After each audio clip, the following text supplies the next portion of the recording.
What's up guys, my name is Timbo and welcome back to another episode of The Mystery Behind, the video series that seems to be my equivalent to the Jesus in a Nutshell videos. Whatever, you guys consistently watch the crap out of these, so I'm not complaining. Over the past few weeks we've covered various topics such as the ending to Destiny 2's campaign, the twist upon defeating Callus in the Leviathan raid, and even the mysterious Alaskan bullworm found on Titan. Left with us is the uncovered secrets involving the enigmatic group known as the Nine. If you've been here for a while, you know that I've already made 2 videos on Xur and the Nine, technically, but even with that being said, Destiny 2 has come out since then, which has given us some more information. The key word there being some, because while the Nine now have their own game mode and social space, the big questions we all want answered are still shrouded in mystery. Who are they, and what do they want with us? These questions and more are some of the things that I went over in the previous videos I mentioned. So if after watching this you still want to know more information, details, quotes, and facts that may have been cut from this video involving what Xur is and who the Nine are, I'll leave a link to that video in the cards and description. But this video isn't necessarily just about making theories like those are, that would just be redundant. It's about taking a collective glance at all of the information we've gathered on the Nine throughout the past 3 years, and putting it together the best we can. Nothing will be 100% certain, but after putting all the pieces together, I think you will be left with a comprehensive understanding of how the Nine will come into Destiny 2's story. And let me tell you, it might be coming much sooner than you think. So like I said, this video isn't going to be me telling you who the Nine are. It's more about what they're doing and when we'll be meeting up with them. As of right now, I nor anyone else can definitively tell you who the Nine are. I gave it a good shot in my other videos, but then again, they are just theories. Right now, there are several characters up to something, and they're all seemingly unrelated. Those characters being us, the Guardians of the Tower, the Awoken of the Reef, Emperor Callus, and most importantly, Osiris. Let's start with us because it's the most obvious. Despite being so ambiguous, it's apparent that the Nine have at least some interest with the Tower, using Xur to hand out exotic weapons and gear to them every week. And if you have listened closely in Destiny 1, you can even hear at times the speaker talk about the Nine, being heard saying, "If only the Nine would help," which just adds to yet another secret the speaker kept from us. It sure would be nice to ask him what his relationship with the Nine was, if he wasn't dead and all. Is this important or really considered uncommon knowledge at this point? Probably not, but it's important to note before we head any further. The Nine are interested in the Guardians, but not too interested. At least in Destiny 1 they weren't. The Trials of the Nine suggest a growing interest, but we'll get more into that later. So how do the Awoken fit into all of this? Despite never being in the spotlight, the Nine have been associated with the Reef for a long time. The Reef Wars, which originated in the Jovians, by the way, was considered by Mara Sov as a mutual victory between the Awoken and the Nine. Skolas was even given to the Nine by Mara Sov, which was then rejected for unknown reasons, kickstarting the House of Wolves. And these are only 2 of quite a few events that intertwine these groups together. It's no secret that the Awoken are a sort of light and dark hybrid, staying in that gray area without ever really picking a side. And when you make all of these connections, it's easy to see the Nine as feeling this way about the light and the darkness as well. Taking a look at the Emissary in the Nine's new social space titled The Third Spire, what happened to the first and second? I don't know. She appears to be at least somewhat awoken. This has led some to believe that the Emissary is some sort of ascended Awoken, evolving via contact with the darkness or perhaps the Nine. The Emissary's dialogue she randomly spouts at you as you pick up your 4th Prosecutor of the Week has much to do with death and rebirth. This creates a connection with ghosts as their main job is resurrection and empowerment.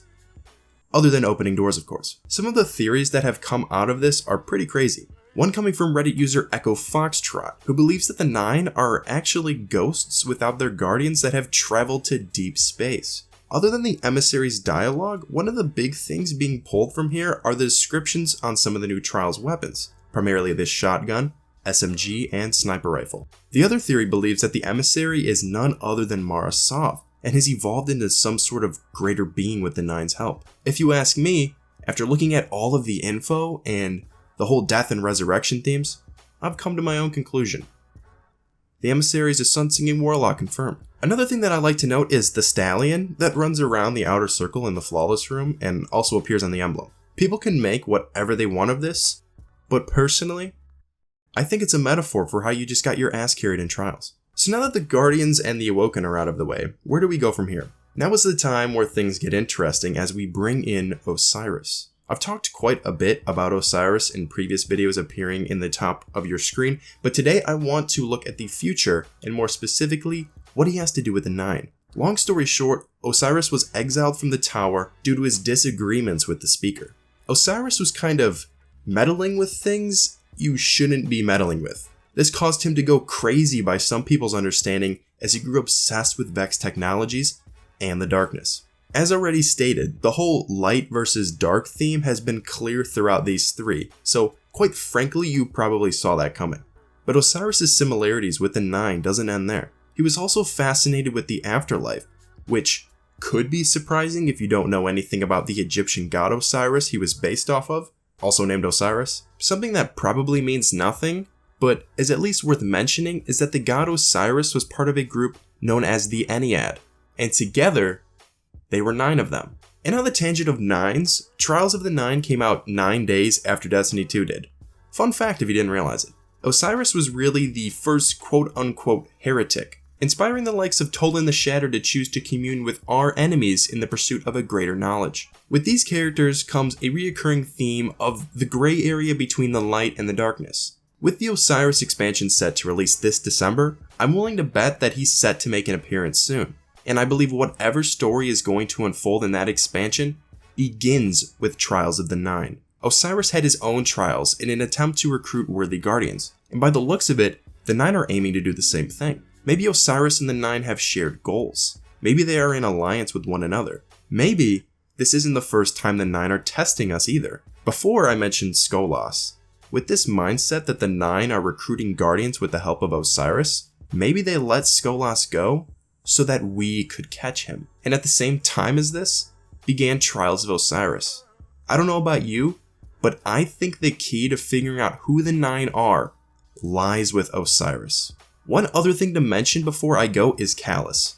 I don't really mean to keep shoehorning my own videos in here. It's just the only way to reference something without re-explaining and making this video an hour long. When I took a look at the raid, it became pretty clear that Callus was in this sort of gray area as well, speaking of different powers than the light, hoping to recruit us to his cause. No, I'm not saying that Callus is in on this with the Awoken, Osiris, and the Nine, but you have to admit, the parallelism here is kinda weird. Like, I can't help but feel like it's intentional, even with Bungie's bland storytelling track record in mind. I can't know for sure, but I really hope that this theme is explored in Destiny 2's upcoming expansion that will lead us to fighting the Traveler's ancient enemy. I've been wanting Destiny to stop being so cut and dry when it comes to good and evil for such a long time. And if this all proves to be right, then it looks like I may be getting just that. Personally, I still kind of hope that the Nine are the remaining war minds and Xur is their puppet,